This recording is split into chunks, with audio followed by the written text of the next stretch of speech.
Hi, everybody. Welcome back to the Artform webinar series on AI and SEO. My name is Joe Ennis, and I am the lead podcast producer here. Today on the panel, we have Janet Waring. Janet is the founder and CEO of Artform, and she is also the co-author of Government Marketing Best Practices, a noted early AI adopter and marketing expert with over 30 years of experience. Janet is best known for her work with SEO, having been a Google partner for over 10 years and a frequent speaker and instructor on all things SEO and digital marketing. Janet has worked with brands large and small, including Starbucks, Toyota Financial, the U.S. Chamber of Commerce, the Smithsonian Institute, and the Cybersecurity and Infrastructure Security Agency. And also on the panel, we have Hycheli Arnell. Hycheli is a Google certified senior digital strategist for Artform. She is a proud Boise State University alumni. Hycheli graduated from the school famously known for its blue turf with an MBA and a comprehensive understanding of digital marketing strategies. She has experience with global markets, working with the Idaho Governor's Office, helping more than 30 commercial retailers sell products internationally. Her current work with Artform is diverse, ranging from government administration firms, advertising, to government agencies, to nonprofits and commercial retailers. Today, we are talking about the future of SEO and leveraging AI for search dominance in 2024. So my first question to everybody on the panel is, Hycheli, Janet, what are some of the things that you guys are really excited to talk about today? What are some of the things that people should maybe pay attention to? Well, I think for me personally, I'm really excited about all the changes coming to SEO because I've been working in SEO for probably since the internet was around, dating myself. But there's been so many changes, but this is going to be drastic because of generative AI. It is, exciting to me to see, what it's going to look like. And I think what's exciting is that nobody knows. Like, Google doesn't know, Bing doesn't know. Everyone's trying to figure it out, and it's just a really fun time to be involved in the space. Yeah, I would definitely echo that. I'm really excited about SGE that's rolling out. I've been trying to keep up with it. Not only I think is it going to change the way that we as consumers find information online, but as marketers, it's going to change the way that we share information and the way that we can be found and how our clients and our businesses can be found online. So I think there's some big changes to keep an eye out for there, and it's really exciting. Yeah, that's great. And personally, one of the things that I find very exciting are all of the YouTube changes that are coming to better take advantage of how many podcasts are now video podcasts, and how YouTube wants to better promote those and get those in front of people. I'm really excited to see what 2024 has for those video podcasts that live on YouTube. Well, cool. So we're going to be talking about all the changes that AI is bringing to search in 2024 and how you can take advantage of it and grow your company and your revenue. The impact of generative AI is huge, but it also presents an opportunity like we haven't seen in decades. Now, if you're attending this webinar, chances are you have a familiarity with search engine optimization, or SEO. And so I know a lot of what you'll see today may be not brand new information, but I guarantee that you're going to learn at least one new skill today, and definitely learn how to apply it to your business. So as we continue, so let's start by defining search engine optimization, also known as SEO. SEO is all about optimizing your website's presence on search engines through various tactics. And because organic search is one of the greatest ways for people to discover your website, a good SEO strategy is necessary in increasing traffic to your website. SEO is as much about people as it is about search engines. It's important to understand what people are searching for online, and knowing how to answer their questions will connect you right to them. Knowing your audience's intent and being able to deliver it in a way that search engine crawlers can find and understand is the sweet spot of SEO. So Janet, why don't you kick us off a little bit in talking about the changes to Google's new SERP page? Sure. So there's a lot of changes coming to search in 2024, but one of the biggest is Google's new SERP page, stands for Search Engine Results page. This past May, Google released Search Generative Experience, SGE for short. So instead of all the usual list of websites results when you search, now Google is planning on giving you straight up AI generated answers. So this is going to have a huge impact on the world of SEO. And it may sound bad on the surface, but it actually has a pretty positive upside if you know how to play into these new opportunities. Another big change is the YouTube's algorithm update. Did you want to speak to this, Joe? Yeah, sure. So, as you're probably aware, YouTube is the second largest search platform in the world, and they've updated their algorithm to take advantage of the popularity of podcasts. Like I was just speaking to a couple minutes ago, they are optimizing for podcasts that are also video, and again, this presents opportunities if you use it correctly. And I'm very excited about about all those changes. So let's start a little bit by talking about SGE. Janet, can you talk to us a little bit about that? Yeah, so with Google's new search generative experience, we've done a lot of testing on it, and it's not available right now to the general public. It's only available in beta format, which you may qualify for. So just check your Google account.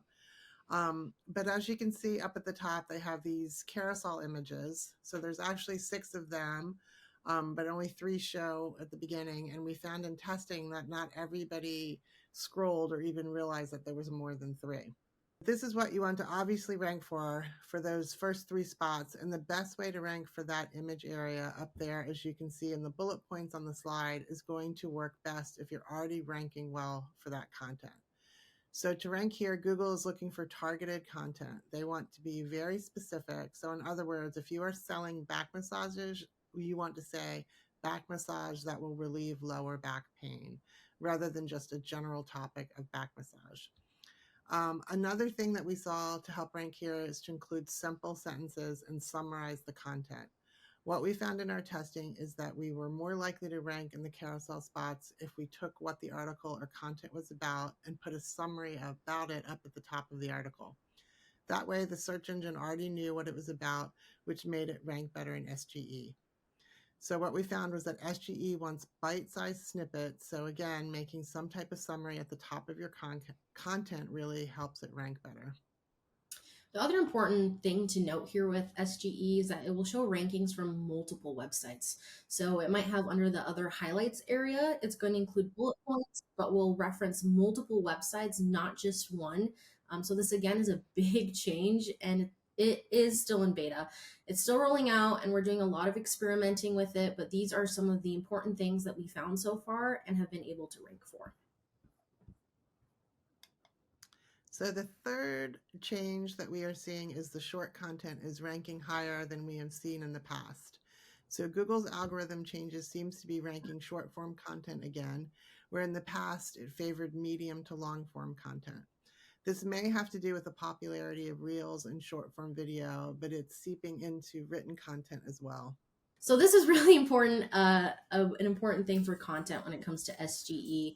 One, because when consumers are going to search for a website or for search for keywords, they're going to have the ability to go straight to the certain parts of a website that match their search. So you'll be able to find those keywords and the pieces of content on the website directly. So that will mean that when we're building content and messaging, that we're really going to have to be intentional with how we write that out and what we put out in the world, so it can be easily searchable with those keywords and the type of content to make sure it's matching what people are searching for.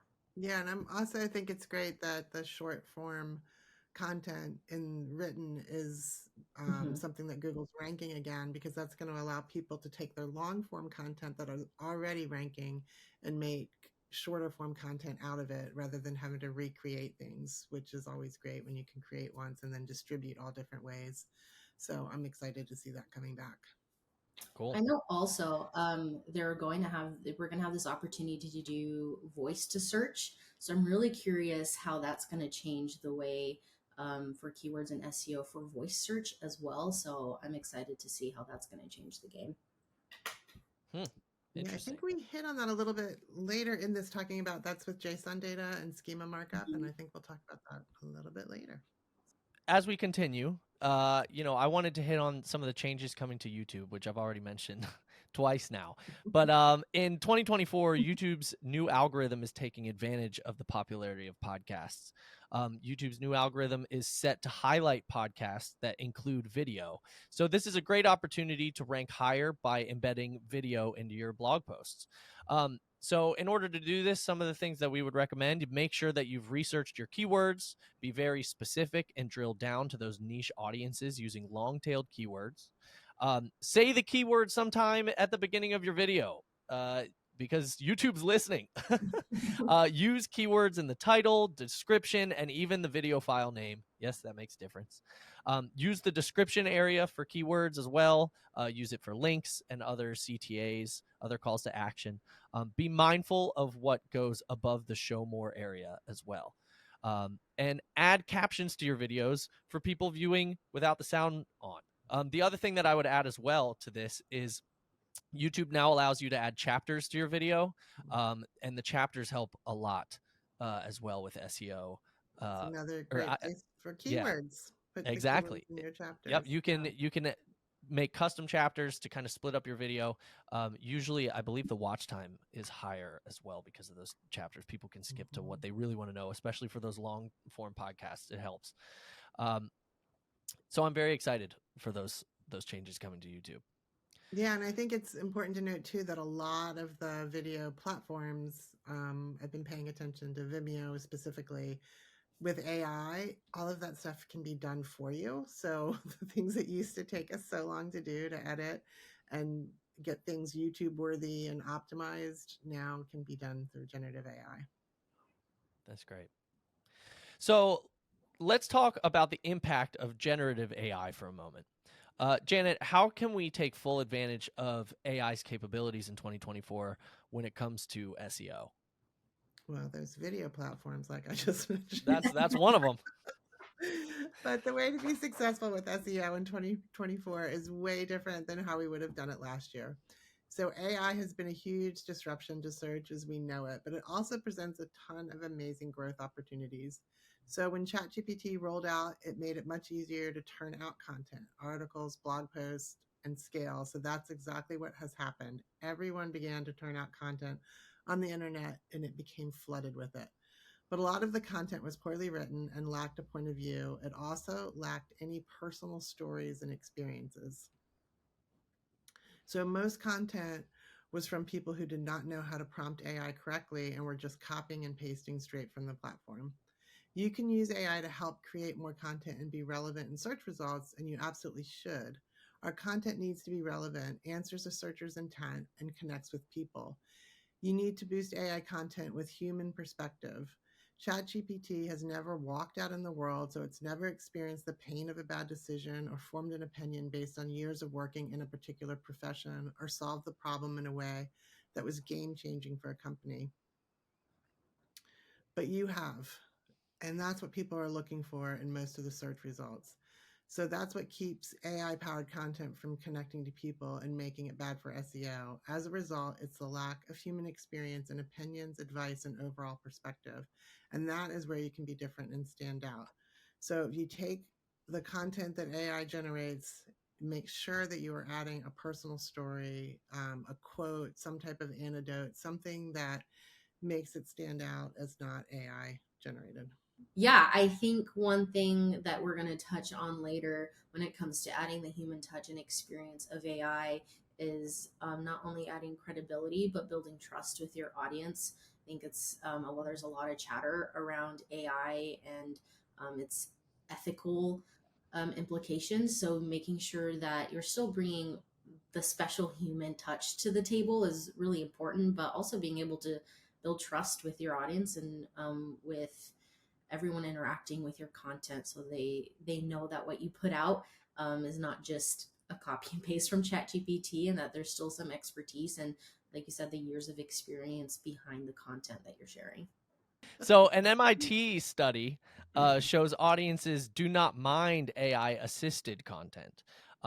Just be honest about using it. There was a quote: "The source of content production reduces, but does not reverse, the perceived quality gap between human and AI generated content. This bias in evolution is predominantly driven by human favoritism rather than AI aversion. Knowing the same content is created by a human expert increases its reported perceived quality.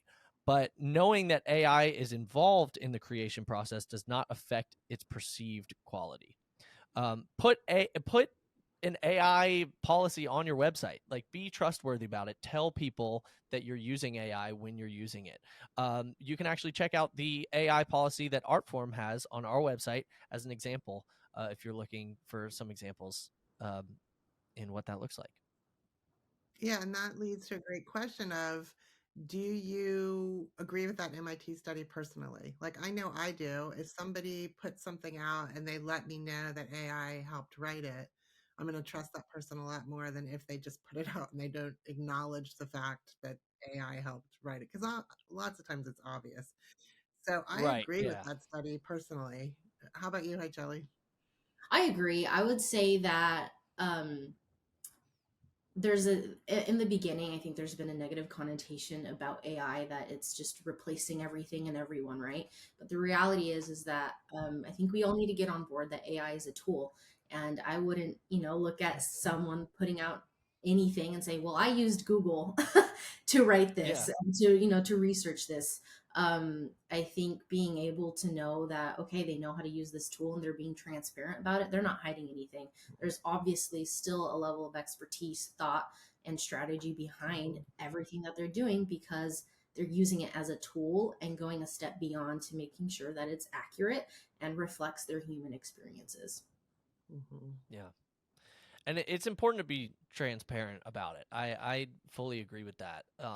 I think we've seen examples of companies that are not, and they always get into more trouble than the ones that are, because they're people want to just know. It's true, but once they know, for the most part, they don't care as much as you might think.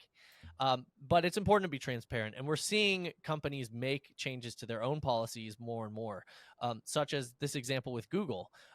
Google has we've taken note of Google's change to its policy. It now reads helpful content created for people, not created by people. And so it's, we're seeing these changes roll out. So let's dive into the tactics of great, effective SEO that will have your content ranking. Hi, Jelly, can you speak to this a little bit? Yeah, so if you're sending people to your website that is not optimized for user experience, you're essentially wasting valuable resources, which is time and it's money. So make sure that you're starting right from the beginning and making sure that your website is built for a great user interface and for a great user experience. A couple things that you can do to do that. So you want to make sure that you have large fonts, which is 16 point or higher on your website, and also make sure that it loads fast and it doesn't have those intrusive pop-ups, and that if you do run ads, making sure that you're keeping it to a minimum so they're not distracting from your own content.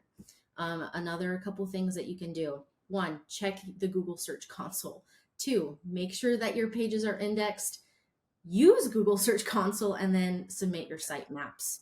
Just want to add that a lot of people, I mean, Google will say that submitting your sitemap to Google search will not make it be indexed faster, but that has not been our experience. So when we have added content and upload the sitemap to Google search, it is indexed a lot faster than when we do not. So I don't think Google wants to take an official stand on it, but that has definitely been our experience over the years. So if you are making content, which you should be, make sure that when you make a lot of changes to your website, you get that sitemap and upload it to the Google Search Console. Cool. Awesome. You also want to make sure that you're using AI for your research. Don't skip this step if you're doing keyword research. Knowing what your keywords are you're currently ranking for, what your competitors are ranking for, is a great place to find gaps and opportunities for your own rankings. You also want to know what your top 10 pages versus what your competitors' top 10 pages are. making sure you're using the people also ask section of Google to define high intent search queries. And all of this can be done with AI tools now, which is really amazing. And it's a huge time saver. We like Moz, SEMrush, Ahrefs, but use whatever your favorite tool is. And you just can't skip this step because it's really important to know how your audience is searching. So you're getting qualified users to your website.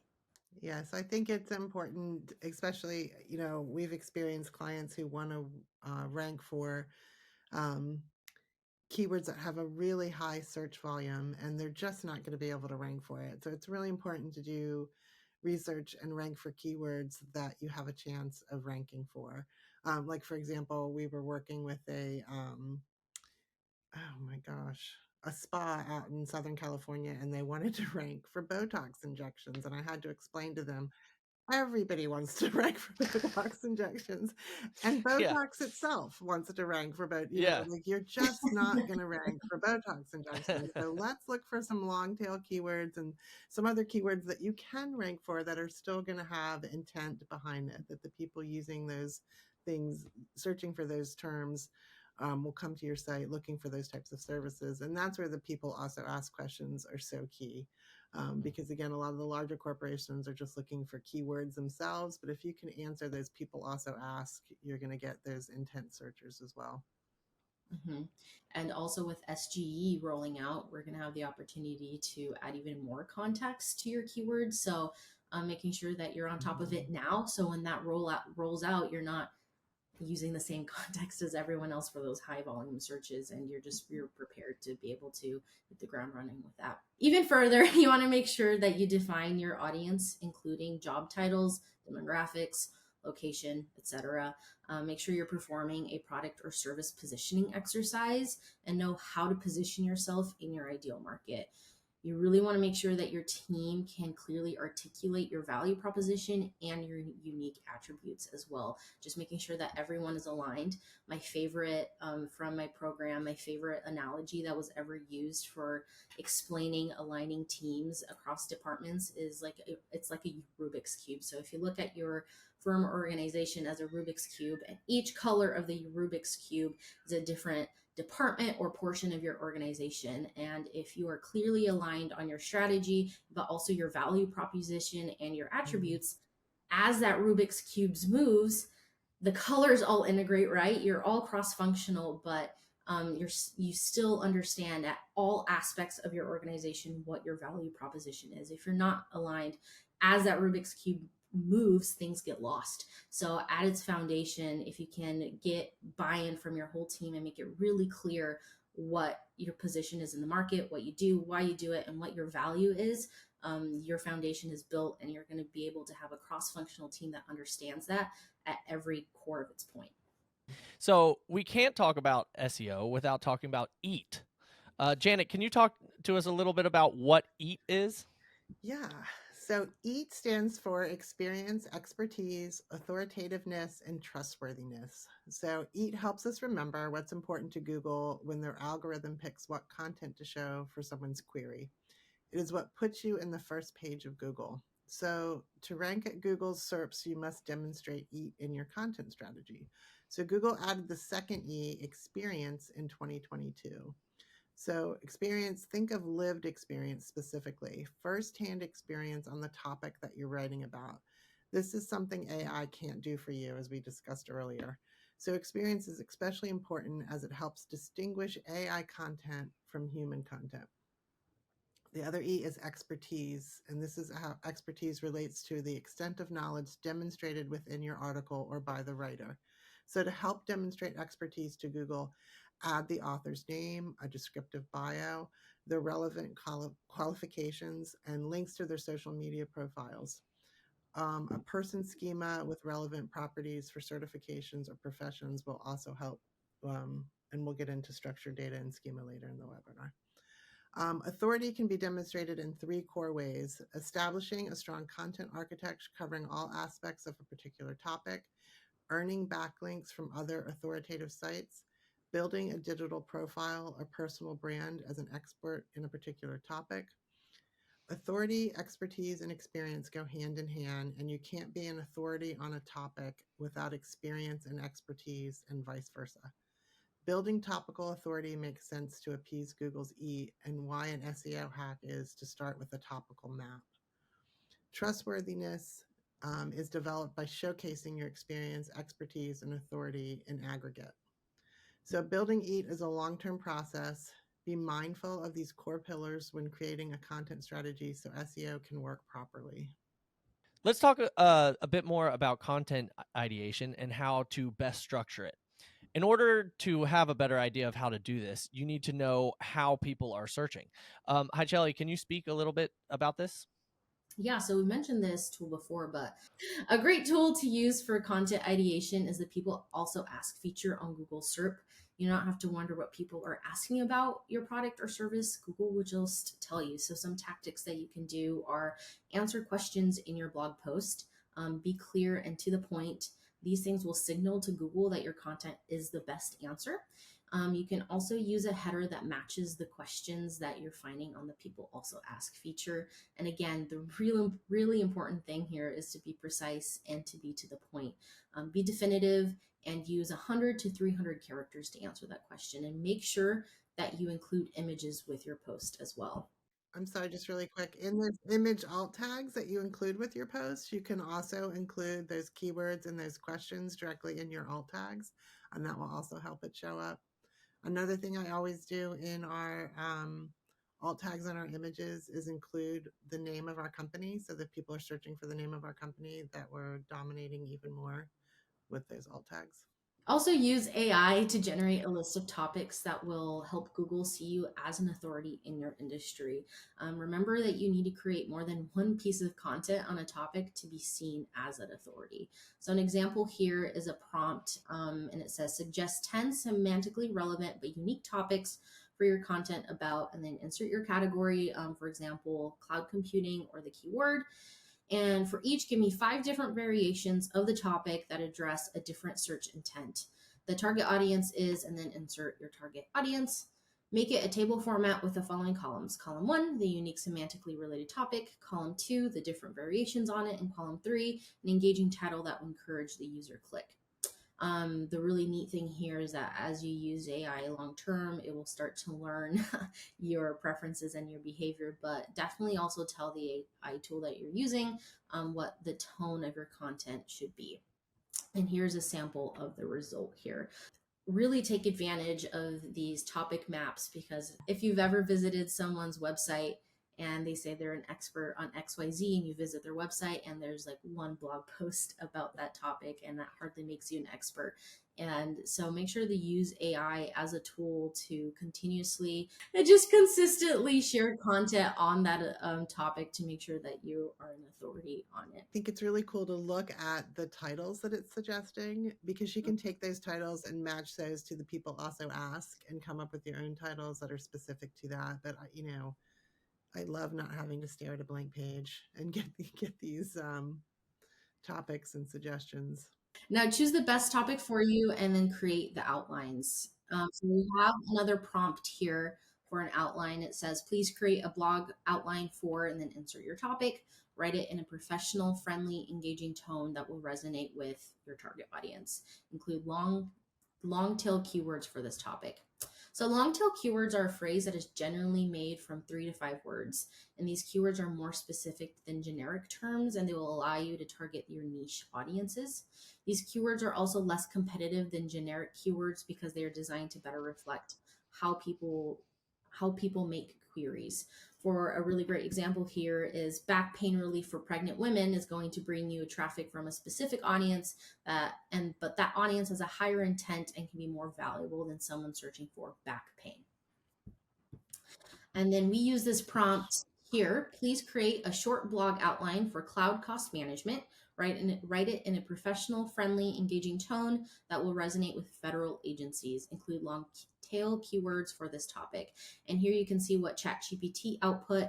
To be considered an expert, you must show a depth and breadth of knowledge. So asking AI to help suggest problems your target audience is trying to solve is a great way to create content for your audience that has a high relevancy and intent.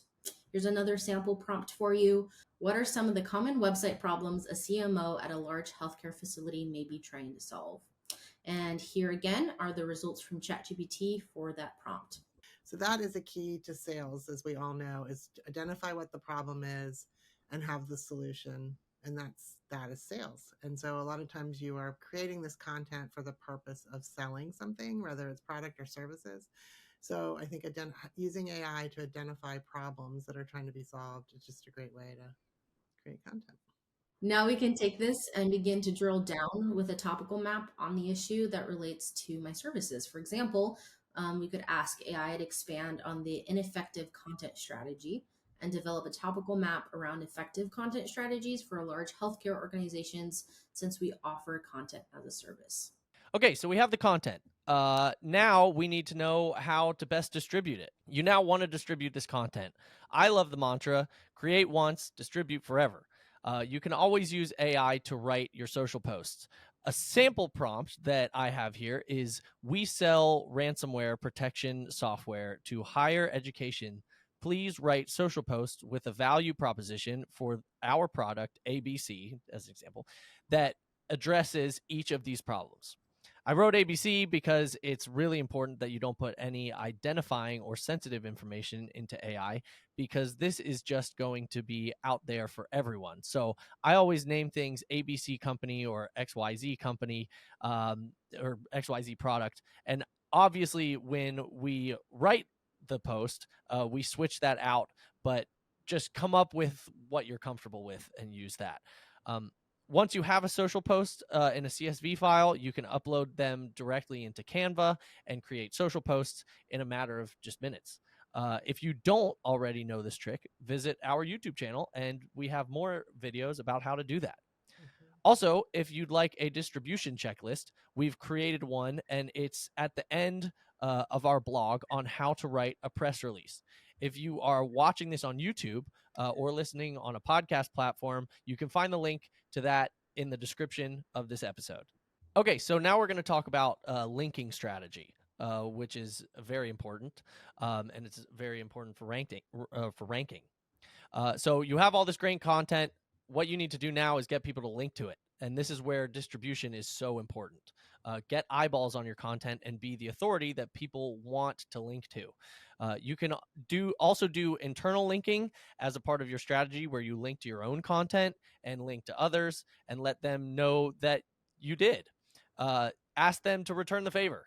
Many people are happy to link to you, but do not understand why it's important. So, if you can link to other people and get them to return the favor, it's a win-win. Backlinks are important to SEO because they are seen as a vote of confidence from one website to another. The more high quality backlinks a website has, the more authoritative it is seen by search engines, which can lead to higher rankings in search results. Key is quality. Lots of linking services out there that are linking to spam sites. They're actually going to hurt you and not help you. So make sure you're careful there. Yeah, and I think it's important, as you talked about, Joe, is asking people. Like, I spoke at an AI workshop recently, and they wrote a blog post about it, a summary about it, and they mentioned, my name and my company, but they didn't have any links. And so I just sent them a quick email and asked if they wouldn't mind, linking my name to LinkedIn, and linking, when they mentioned my company, linking to my website. And they were like, sure, no problem. We'll get it done this afternoon. And they did. And those are the types of things. Not everybody's thinking SEO like we are. So Sure. don't be afraid to ask. And people are usually more than willing to do it. Yeah. And not only that, but you should be, monitoring who is linking to your site. Many third-party tools will monitor who is linking to your site. There's a lot of them out there. And this is important because if it's spammy sites that are linking back, it's going to hurt your SEO, just as authoritative sites will help it. Yeah, we had a client whose website had a lot of links to it, but they were all foreign links, and a lot of it was porn sites, and we had to go through and clean that all out. They couldn't understand what was happening because they weren't monitoring and looking. But any of those tools that we mentioned earlier, you can run a report on backlinks to sites, and then you need to take care of it and get it cleaned up if it's spammy things linking to you. So, as we've learned earlier in this presentation about how Google ranks pages, it's important to tag and categorize your content correctly. This really helps search engine. This really helps search engines find your content, and this is another area where generative AI can come in handy. You can use the prompt, for example. Please recommend 10 categories and tags I should use for blogs for these specific blogs on my website. You can use these categories and tags to organize your blog posts and make them easier for not only search engines, but also your target audience to find. Have you ever visited a recipe website and you only wanted recipes for chicken? It's a much better experience when you can filter by chicken and not just looking through everything that they've ever cooked ever on their website. And the reason that you can do that on most is because of the categories and tags that they're adding. And so this is important for you to do on your website as well. This is another great prompt to use for SEO, which you can see on the slide here. Once you have your topics, tags, and your categories, let's say you decide that you want to add a completely separate service page to your website, not just a blog. This is a prompt that will help you set up a page structure, which is an important ranking factor for Google and SEO. And ChatGPT will give you the exact page structure that you need. So, for example, the prompt, please suggest a page structure for a cloud computing page on my website. I want it to be structured for readability and SEO. This will give you a page outline that includes the correct architecture for Google's algorithm to read, H1, H2, et cetera, et cetera. Once you do build out a page, you can take the page and put it into AI and ask if it's been optimized for the correct keywords that you're trying to optimize for. You can even ask it to rewrite the page based on the keywords that you're trying to optimize for if it doesn't look correct or if it doesn't think it is. So here's another prompt here. Is this page properly optimized for the searched term? Insert your keywords there. Does it include enough semantic variations? If not, please suggest changes and put the changes in bold text. For the purposes of this webinar, we ran one of the artformagency.com pages through that prompt. And while we liked some of the suggestions it made, it didn't really understand that when we're talking about analytics and reporting that we offer, it's not a software. AI is also great for meta descriptions. So we gave it a prompt, please provide suggested meta descriptions for this page. And this is what it came up with. I know that was a lot of information. Is there anything anyone wants to chime in on with all of that or anything you'd like to add?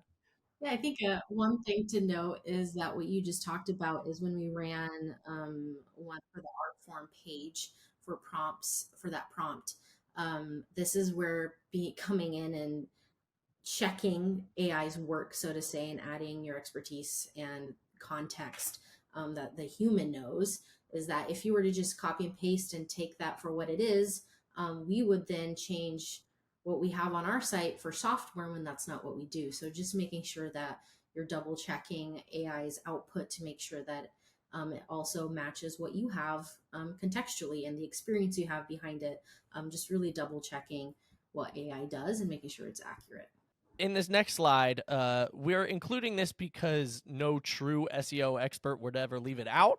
However, we realized that this is much more for developers than marketers, but we want you to understand that it is important. Hi, Chelly, can you speak about web dev SEO for a second?